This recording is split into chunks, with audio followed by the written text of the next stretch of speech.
বৈষম্য বিরোধী ছাত্র আন্দোলনের অন্যতম সমন্বয়ক সার্জিস আলম বলেছেন, ব্যর্থ হলে কারোই অস্তিত্ব থাকবে না। জুলাই শহীদ স্মৃতি ফাউন্ডেশনের সাধারণ সম্পাদক ও জাতীয় নাগরিক কমিটির সদস্য সার্জিস আলম বলেছেন, খুনি হাসিনা ও তার দোসররা সব দিক দিয়ে চেষ্টা করছে আমরা যেন সফল না হই। কোনোভাবে যদি আমরা ব্যর্থ হই, আমরা এখানে যারা রয়েছি তাদের কারো অস্তিত্ব খুনি হাসিনা রাখবে না। শনিবার 30শে নভেম্বর সকালে ময়মনসিংহ নগরের টাউন হলের তারেক স্মৃতি অডিটোরিয়ামে জুলাইয়ের অভ্যুত্থানে নিহত হওয়া 55 জনের পরিবারকে 5 লাখ টাকা করে আর্থিক অনুদানের বিতরণ অনুষ্ঠানে তিনি এসব কথা বলেন।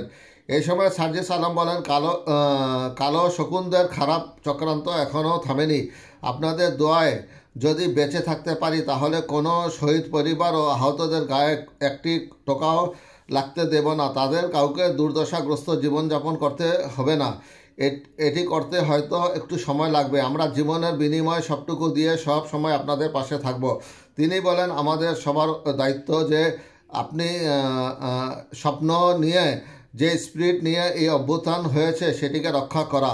আমরা একদিকে যেমন সরকারের গঠনমূলক সমালোচনা করব, অপরদিকে প্রশাসন সহ সকল স্তরে সার্বিক কাজে সহযোগিতা করব। প্রশাসনের যারা হত্যাযজ্ঞের সঙ্গে জড়িত ছিল ভিডিও ফুটেজ ও ছবি দেখে তাদের শাস্তির আওতায় আনতে হবে। এখন যারা প্রশাসনের দায়িত্ব পালন করছে এটি তাদের অস্তিত্বের সঙ্গে সম্পর্কিত, কারণ তারা আজ জায়গায় বসেছেন এই অভ্যুত্থানের ফলে।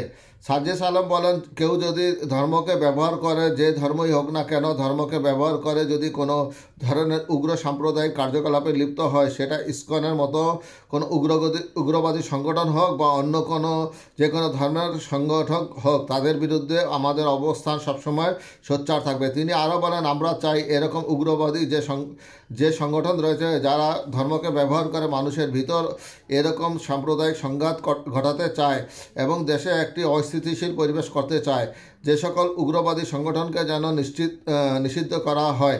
এই দাবি আমাদের পক্ষ থেকে স্পষ্ট জানিয়ে এসেছি। অনুষ্ঠান উপস্থাপনা করেন জুলাই শহীদ স্মৃতি ফাউন্ডেশনের প্রধান নির্বাহী কর্মকর্তা মীর মাহবুবুর রহমান স্নিগ্ধ।